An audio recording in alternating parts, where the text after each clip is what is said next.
నారా లోకేష్ గారు తీసుకున్నటువంటి సంచలన నిర్ణయానికి జగన్మోహన్ రెడ్డి ఉలిక్కిపడ్డా?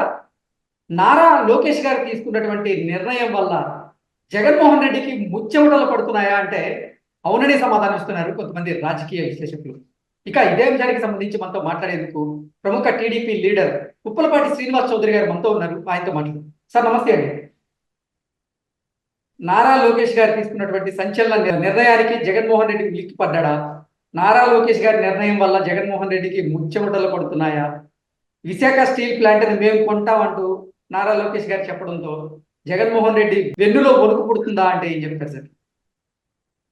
చాలా మంచి అంశం పెట్టారు. అయితే ఆంధ్రుల హక్కు విశాఖ ఉక్కు. కొన్ని వందల మంది ప్రాణత్యాగం చేసి నిరాహారం చేసి కేంద్ర ప్రభుత్వం యుద్ధం చేస్తే ఆంధ్ర రాష్ట్రం అట్టుడికితే మనం పోరాడి సాధించుకున్న విశాఖ ఉక్కుని ఈరోజు కేంద్ర ప్రభుత్వం ప్రైవేట్ పరం చేస్తానంటే నిమ్మక్క నీరెత్తినట్టు. 22 మంది ఎంపీలు ఆశతో కలిపి 31 మంది ఎంపీలు ఉంటే ఉచ్చ విగ్రహాలుగా మారిపోయి ఒకప్పుడు విశాఖ ఉక్కు కోసం 68 మంది ఎంపీలు రాజీనామా చేశారు ఉమ్మడి రాష్ట్రం. పెద్ద ఎత్తున నిరాహార దీక్షలు, ఫైర్ సేలింగ్, లాఠీ సర్జరీ, అరెస్టులు అయ్యారు, జైలుకి వెళ్ళారు. ఆయన విశ్వనాథ శాస్త్రి గారు విశ్వనాథ్ పేరు ఆయన చనిపోయాడు అమరనాథ దీక్ష. సో ఇటువంటి సిచ్యువేషన్ లో ఆంధ్రుల హక్కుగా భావించే విశాఖ ఉక్కు సెంటిమెంట్ పాయింట్ 5 కోట్ల ఆంధ్ర ప్రజల మనోభావాలకు సంబంధించిన విషయం అది. ఎందుకంటే మా ప్రాపర్టీ, మా ఆస్తి, మా తరంలో మా పెద్దవాళ్ళు పోరాడి సాధించుకున్న ఆస్తి అంటారు. దాన్ని ఈరోజు కనీసం పూచికపులతో సమానంగా తీసేసి కేంద్ర ప్రభుత్వం మాడకుండా, ఎమ్మెల్యేలు చెప్పకుండా, విశాఖను కాపాడో తెలియకుండా ఇంత పెద్ద ఎత్తున కొన్ని వందల రోజులు పోరాటం చేస్తూ ఉంటారు వాళ్ళు విశాఖ ఉక్కు గురించి. కనీసం ఒక ఎమ్మెల్యే, ఒక ఎంపీ కనీసం మాట్లాడకుండా ఈ రోజు మా షాడో ముఖ్యమంత్రి, సైకో ముఖ్యమంత్రి చేస్తున్న పనులకి నారా లోకేష్ గారు ఫెరోషియస్ గా నిర్ణయం తీసుకున్నారు. Yes, is a leader. భారతదేశంలో ఈ రాష్ట్రం ఉంది. ఈ రాష్ట్రంలో ఉక్కు ఫ్యాక్టరీ ఆంధ్రుల హక్కు అవసరం అనుకుంటే మేము ఎన్ఆర్ఐ సహాయంతో, ప్రజల సహాయంతో, జడి లక్ష్మణరావు కూడా చెప్పారండి ఈ మాట. అందరి సహకారాలతో ఈ అప్పులు తెచ్చుకొని రాష్ట్ర ఆస్తిని, విశాఖ ఉక్కుని కాపాడుకుంటామనే ప్లానింగ్ తో ఒక మగాళ్ళలాగా మాట్లాడారు లోకేష్ గారు. జగన్మోహన్ రెడ్డి గారు మీకు దమ్ము లేదా, ధైర్యం లేదా? దమ్ముల గురించి రొమ్ములు తెచ్చుకొని మాట్లాడారు జగన్మోహన్ రెడ్డి గారు. మీరు విశాఖ ఉక్కుని కాపాడుకోలేరా? ఒక ఛాన్స్ అని చెప్పి రాష్ట్ర ప్రజలు మోసం చేసి 150 మంది ఎమ్మెల్యేలు గెలిచారు. మీరు కూడా ఇప్పుడు దమ్ముల గురించి మాట్లాడుతుంటే ఒక రంగం ఏంటి నన్ను 90 పేగలని ఇప్పుడు విశాఖ ఉక్కుని బీకేస్తా చెప్పండి. మీరు చెప్పిన భాష అడుగుతున్నా మిమ్మల్ని. విశాఖ ఉక్కు తరలిపోతా అంటే మీ రాష్ట్ర ప్రభుత్వం అంటే సమాధానం మీ దగ్గర. అందుకే ఈరోజు మా నాయకుడు ఒకప్పుడు హేళన చేశారు, రోడ్ ట్రోలింగ్ చేశారు. ఈరోజు ఆయనే ఆంధ్ర రాష్ట్ర నాయకుడు ఎదిగిన వ్యక్తి లోకేష్ గారు. స్టాన్ఫర్డ్ చదువుకొని వచ్చి తెలుగు రాదు, అధిరాదు అని చెప్పిన వ్యక్తి ఈరోజు విశాఖ కోసం నేను నిలబడతా, చెప్పండి మీకు దమ్ముంటే ముఖ్యమంత్రి గారు చెప్పండి విశాఖను కాపాడతామని చెప్పి. మా లోకేష్ గారు ఉన్న ధైర్యం కూడా మీకు లేదు.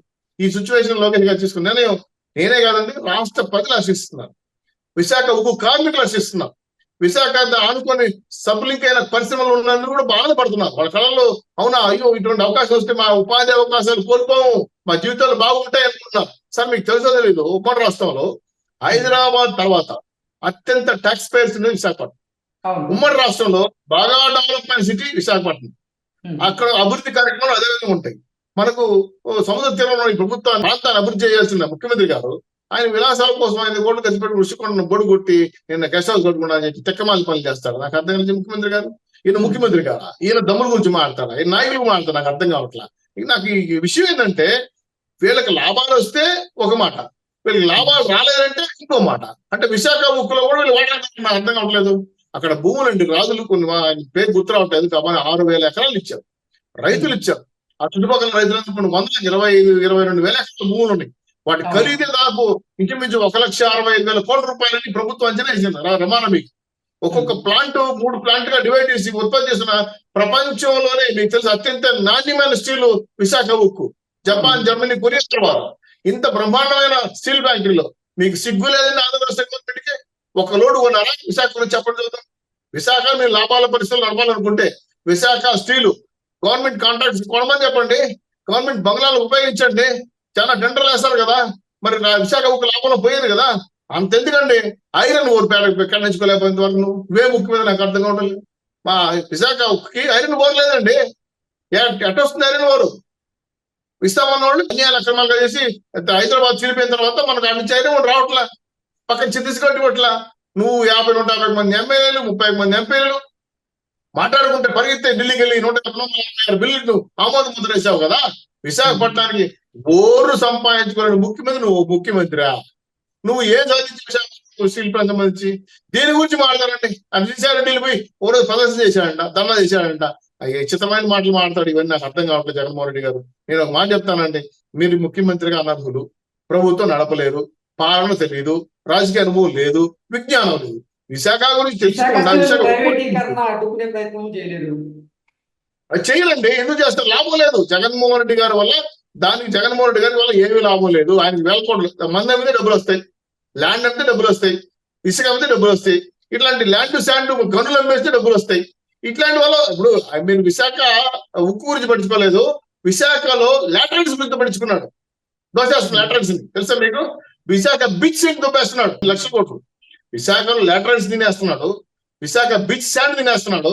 కానీ విశాఖ అసలు మాకు తెలియదు, కనపడదు, తెలీదు, రాదు, కనపడదు. ఏంటంటే నాకు అర్థం కాలేదు. ఈ ముఖ్యమంత్రి పూర్తిగా వ్యాపారస్తుడండి.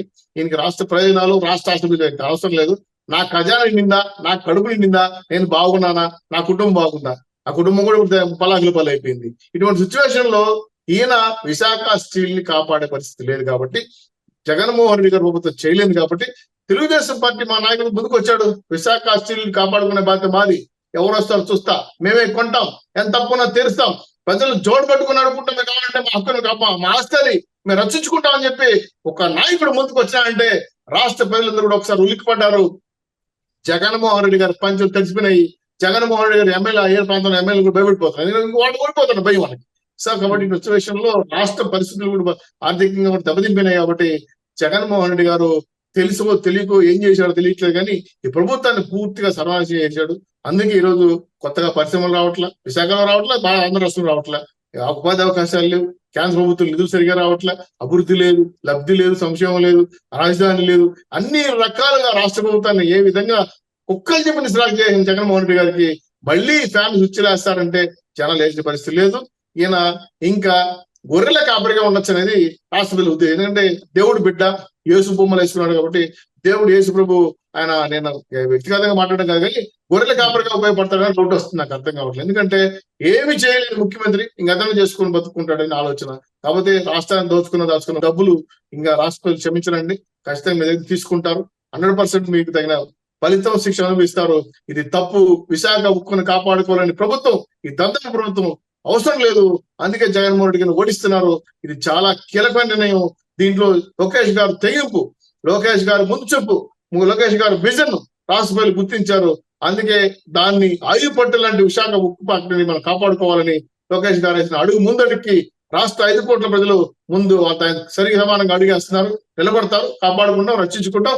విశాఖ ఉక్కును ఆంధ్ర రాష్ట్రాల నుంచి 1 ఇంచు కూడా దాటనివ్వని చెప్పి ఛాలెంజ్ చేస్తుంది. Okay sir, thank you so much.